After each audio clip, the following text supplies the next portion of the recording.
নমস্কার দর্শক বন্ধু, আমি শ্রী প্রদীপ ঠাকুর। আজকে মূলত যেটা নিয়ে আলোচনা করব, শাশুড়ি এবং ননদ বশীকরণ। ম্যাক্সিমাম বাড়িতে শাশুড়ি আর ননদ দুজন বৌমাকে খুব জ্বালা যন্ত্রণা দেয়। প্রচুর বৌমা আমার কাছে আসেন, সদ্য বিয়ে হয়ে গেছে বা বিয়ের 10 বছর কেটে গেছে, এখনো পর্যন্ত বৌমার ওপর জ্বালা যন্ত্রণার শিকার হচ্ছে।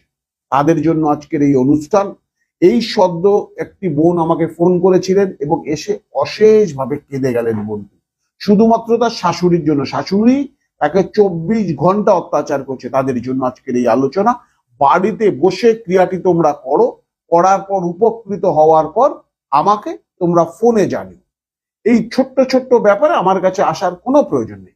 দর্শক বন্ধু, যে যন্ত্রটি আমি আপনাদের দেখাচ্ছি, এই যন্ত্রটি আপনাকে অঙ্কন করতে হবে একটি পান পাতার উপর। বাজার থেকে একটি পান পাতা নিয়ে আসবেন এবং যে যন্ত্রটি আঁকা রয়েছে, যে চুন আমরা খাই না পানের সাথে, এই চুনের সঙ্গে একটু কুমকুম মিশিয়ে নেবেন।